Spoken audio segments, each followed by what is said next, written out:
Right now, long-awaited improvements are coming to downtown St. Louis streets. For years now, the heart of our city has not been suitable for walkers or for bikers. And we work downtown, so we know, okay. But today is the start of something new. Our Mercedes McKay is joining us live along Tucker Boulevard this morning in downtown St. Louis with a first look at this multi-million-dollar project. Good morning, Mercedes.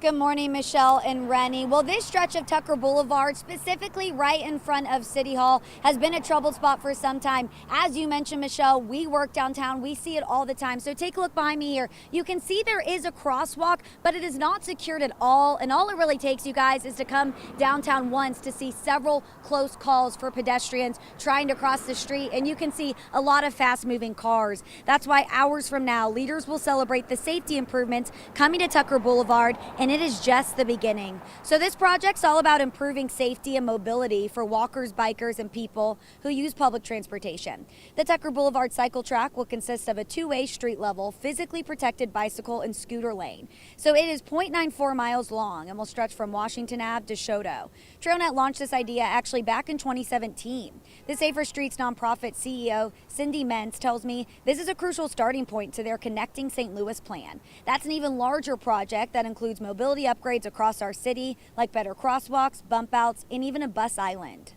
Our mission really is to make the streets accessible for everyone, for walking, biking, and transit. And I really believe that the way you travel is the way you live. And when young people move to St. Louis or they decide to stay after going to college here, they're thinking about, how can I get around? How can I do it safely? How can I afford to live here? And when people have options, then that's better for everybody, and it makes a thriving local economy.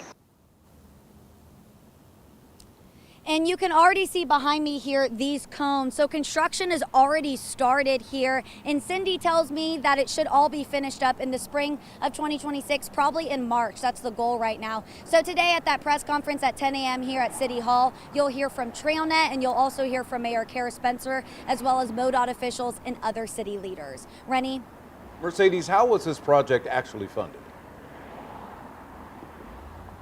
Yeah, good question, Rennie. So back in 2023, if y'all can all remember, we talked about it a lot. We covered it a lot here on 5 on Your Side. The Board of Aldermen passed the Safer Streets bill. So that was $40 million of improvements that would be dedicated to this type of safety upgrades. And Trailnet actually told me back in 2017 when they launched this project that they put out a survey and got over 4,000 responses. So this is definitely a long time coming. Trailnet actually did some early engineering on the project. So once the city was able to secure that funding back in 2023, they were able to start the improvements right away. Live in downtown St. Louis, Mercedes McKay, 5 on Your Side. Thank you, Mercedes. Let's get over to Paul right now. Paul,